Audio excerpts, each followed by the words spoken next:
I have been really busy this last week and I finally made it to the barn one day a little bit early. I've got a few hours until the sun goes down and I think I'll have time to work 2 horses today. But before I do that, I have to do my evening chores, which includes turning out Skeletor. I'm just gonna go ahead and give him a quick grooming session. Studman has been getting a little bit annoyed with him during turnout, so I might try turning him out with this old guy in the future. I haven't been working Skeletor, he's just been getting turned out every day. I've kind of been waiting to see what happens with his leg. He has been a teeny tiny bit lame for the last week or two. Before I turn him out every day, I usually check to see how the lameness is progressing. It's also to have videos in case I take him to the vet, I can show her what it's been looking like. This has been good for his brain because he knows he's going to work just a tiny bit before I turn him out every day. But you can see he still is a tiny bit lame on the right hind. I am going to turn him out today, but I do think I'll call the vet and make an appointment to have him seen. I'm pretty sure I know what's going on with him, but I just want the vet to confirm and then we can get together a plan. If he needs 2 months off to heal, then I'd rather give that to him over the winter than waiting until summertime. All the horses have been going a little bit stir crazy. The weather has been really hot some days, like 40 degrees, and then it's been below freezing some days too, which is not ideal weather if you're trying to work green horses. The footing in the arena is also quite slippery right now. It's not ice, but the snow is getting pretty hard packed. I have seen a handful of horses slip on the snow and ice and break a hip, and I would hate for that to happen to one of my horses. I'd just as soon give these guys the winter off and then pick up in the spring. Skeletor still is quite fresh every time he gets turned out, so I don't know what I'm going to do if he needs stall rest for 2 months. And he is looking a little bit sore right now. I haven't been doing anything with Studman either. He's just been getting turned out as well. And it looks like either Skeletor is growing again or Studman is shrinking. For the most part, these boys have been getting along really well. I'm pretty sure Skeletor's problem is a sore right stifle, so I'm surprised to see him loping around, but he did look quite lame there. I have been worrying about it quite a bit, so it'll be nice to take him to the vet and see what is actually going on. I'm not sure if we're going to get x-rays of it or maybe just an ultrasound to see what's going on, but I should be able to have a pretty good idea once the vet takes a look at him. Studman has been pretty good at disciplining Skeletor, but Skeletor knows just when he's at a disadvantage. I really wish the other horses didn't pick on him so much because he does really need to be turned out 24/7. And after running around for about 15 minutes, he's holding his leg like his stifle is for sure sore, so I'm a little bit bummed I can't start him right away, but I want to get this taken care of so it doesn't affect him in the future. It is the warmest time of day and Tiny was out catching some sun on the top of the hay. A bunch of you guys have asked how Tiny gets down from on top of my giant haystack. Usually she just crawls right down the side of it. She is a pretty brave little cat, so sometimes she just jumps right off the side. She is not a super young cat. I think she's 7 or 8 this year. She hasn't really started to slow down yet. I have noticed in the last couple years she only really goes out into the pastures when I'm here. There aren't a ton of predators around, but we do have coyotes and there is a big badger that lives in the pasture. She isn't afraid of the horses, so she mostly just follows me around all day. Since I had some extra time today before I turn Prim out, I am going to trim her feet. I did get a new mount for my phone that I was going to test out today. I got it all set up and trimmed 2 of her feet, and then I realized that my phone wasn't on. I'm sure I'll get the hang of it though. Prim has really pretty, nice, strong feet, and I wanted to show you guys what a normal hoof trim looks like, but it was a lot harder to get on film than I had initially thought, and even more tricky since I was using my hoof stand to hold my phone. I eventually gave up, but here is me finishing up her hooves. I love this hoof dressing. They called it Hoof Doctor when it very first came out 2 years ago maybe. It is made from birch bark extract. This stuff is not caustic like a lot of other thrush treatments, and I have found that it works better than anything else that I've tried. Not sponsored, I just really love this stuff.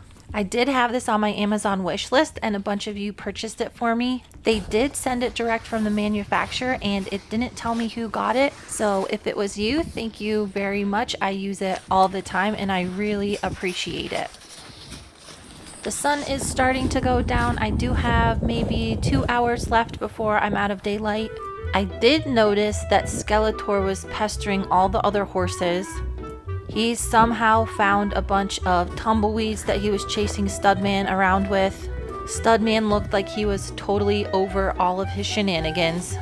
It is good for desensitizing though, and Studman couldn't care less about them now. Skeletor is the complete opposite of most of the horses I get from auction.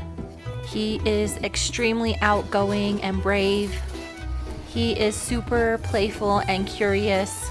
He was one of the skinniest horses that I've had in quite a while. When I looked at him at the auction, even though he was starving, he still was pretty outgoing and friendly, which is one of the reasons that I ended up buying him. I tried to be pretty realistic about the number of horses that I can take care of. When I bought Skeletor, I have already had 10 horses in training, which is kind of my maximum.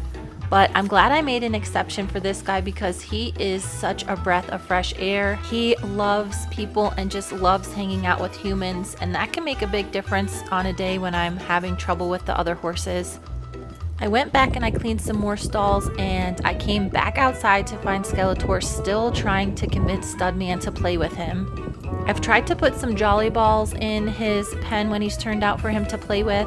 I have seen him play with the big old water barrels that I have.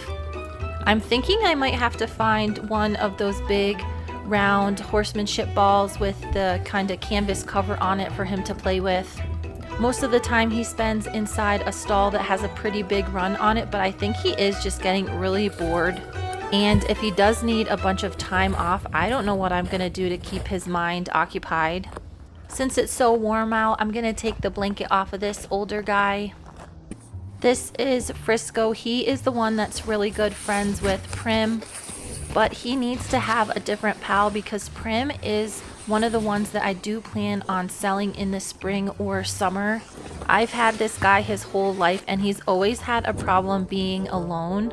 Him and Nigel have become pretty good friends, but I can't turn them out together when Prim is in. Nigel is a stallion, so I don't want him getting her all excited. I do think it's important for them to have friends that they can hang out with. I went over to check and see what kind of weight this guy was putting on, and he kicked me right in the kneecap. The vet thinks that he's 30 plus, and he is one that I didn't expect to live much longer after I picked him up at the auction. He had a broken jaw and some rotten teeth, but once we got those straightened out, he gained weight and he's been doing really well ever since. These guys trotted around for maybe 10 to 15 minutes and then they let me know that they really just wanted their dinner. Both of them are missing a few teeth and they do get mash in addition to their regular hay.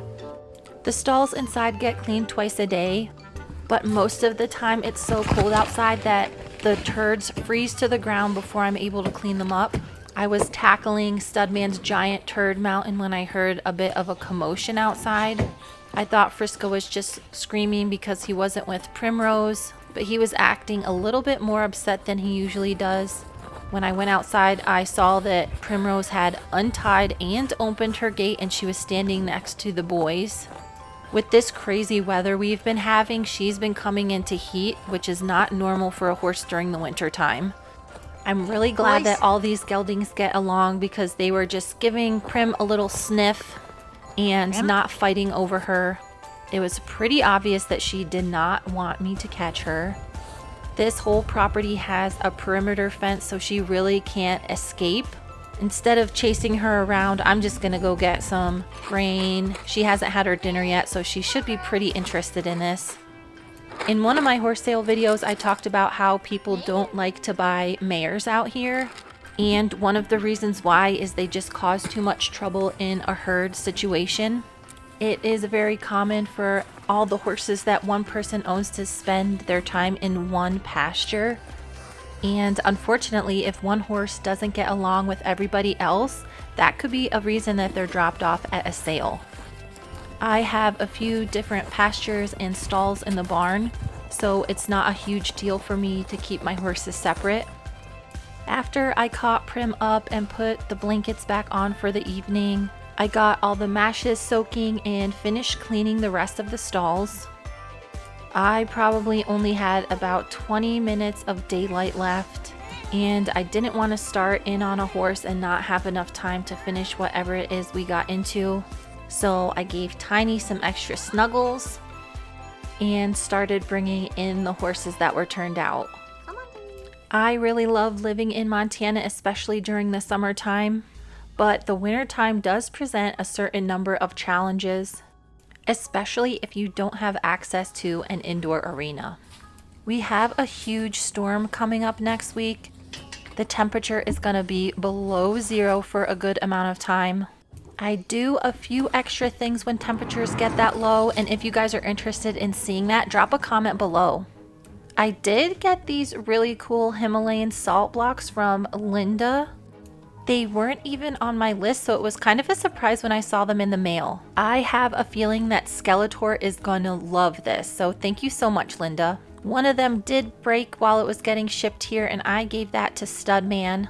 I did want to say a quick thank you to everybody who purchased something off of my Amazon wish list. It really brightens my day and motivates me to film for you guys even when it's freezing cold outside. Thank you so much for watching, and stay tuned for the next one.